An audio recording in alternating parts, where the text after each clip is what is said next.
بسم اللہ الرحمن الرحیم۔ السلام علیکم محترم ناظرین کرام، اس ویڈیو میں آپ جانیں گے حضرت عمر فاروق رضی اللہ عنہ کے مناقب کے بارے میں۔ نام و نسب: آپ کا مبارک نام عمر ہے، لقب فاروق ہے اور کنیت ابو الحفص ہے۔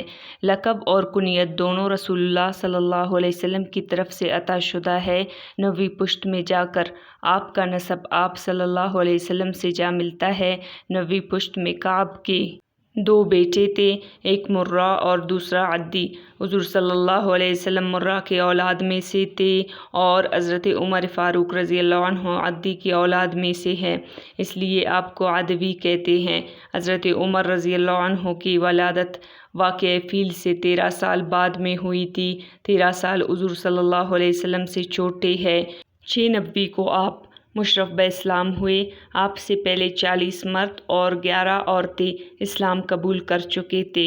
حلیہ مبارک: آپ کا رنگ سفید مائل بسرخی تھا، رخساروں پر گوشت کم تھا، قد مبارک دراز تھا، بڑے بہادر اور طاقتور تھے۔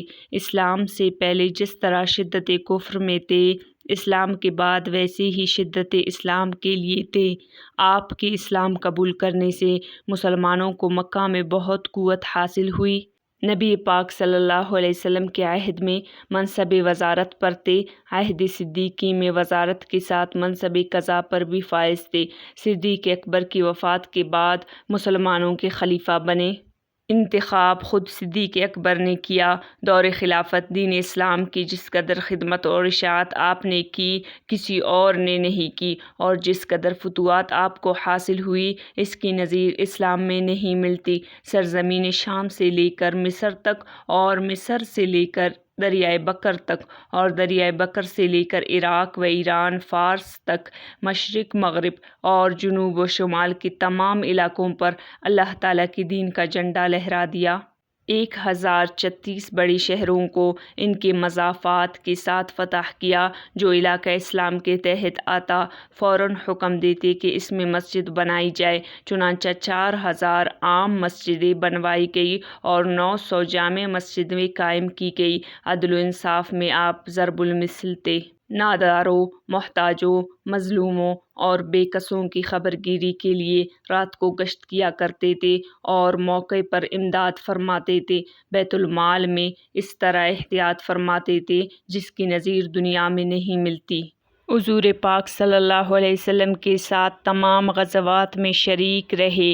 آپ تکوین کے لوگوں میں سے تھے جن کو براہ راست اللہ تعالیٰ کی طرف سے الہامات ہوتے تھے۔ آپ کشف کرامات میں مشہور تھے۔ آپ کی خلافت اسلام اور مسلمانوں کے لیے باعث برکت اور ذریعہ رحمت تھی۔ حضرت عمر رضی اللہ عنہ کے موافقات 20 تک ہے۔ 10 برس 6 ماہ 5 دن تک خلافت کی اور پھر فجر کی نماز میں مسجد نبوی کے محراب میں 27 ذی الحجہ کی صبح مغیرہ بن شعبہ کے غلام ابو لؤلؤ مجوسی ایرانی نے آپ پر حملہ کر دیا، جس سے آپ شدید زخمی ہوئے اور 1 محرم الحرام 24 ہجری میں 63 سال کی عمر میں اس دار فانی سے دار بقا کی طرف رخصت ہوئے اور آپ صلی اللہ علیہ وسلم اور حضرت ابو بکر صدیق رضی اللہ عنہ کے قدموں میں مدفون ہوئے۔